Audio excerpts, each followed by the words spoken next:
Threatened by the American advance towards their border, the People's Republic of China launches an invasion force, 300,000 strong, to attack UN positions.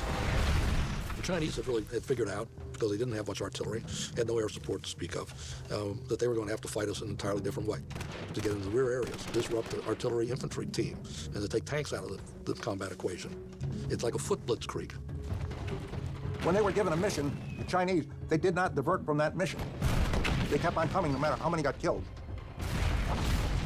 It's fearful, because they have no respect for their life. Why would they respect your life? U.S. and South Korean forces are shocked by the magnitude and ferocity of the Chinese attack.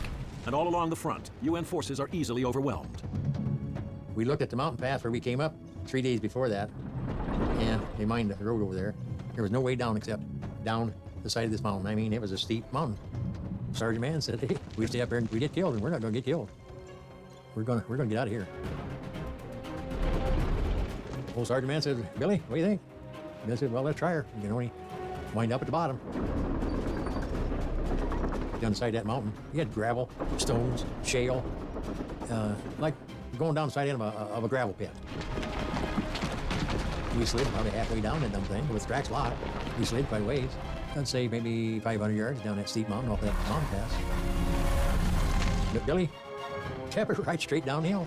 We got down to the bottom, down into the valley.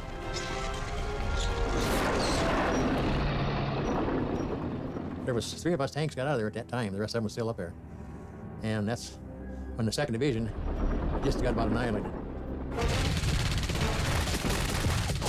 It was a well set up ambush, very well set up. And we got caught in Kun Ri, what they call the gauntlet. They didn't realize how many Chinese were in North Korea at the time. And then they just started coming and coming. That gauntlet was 17 miles. And they murdered, and I mean, they just caught heck.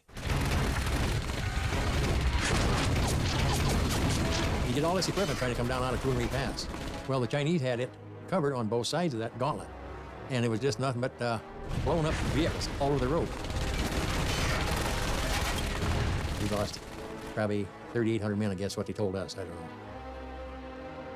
Wounded, killed, and prisoners. Why, it was just a big mess. It was like a junkyard. But it was a scary experience. In just a few days, the Chinese wipe out almost half of a 2nd Infantry Division. It's the same grim story all along the front. And by November 28th, UN forces are in full retreat. We kept withdrawing. We went back south to the South Korean capital, back south of Seoul. And you know, it's the ground that you fight for and people die for, and you start withdrawing. Now that really gets to your heart. Believe me, it does. November 25th, 1950. A Chinese army of 300,000 crosses the Yalu River into North Korea. The Korean War, which UN forces thought they were winning, takes a lethal new turn. In just 3 days, UN forces are in full retreat. By December 15th, the Chinese have pushed them back across the 38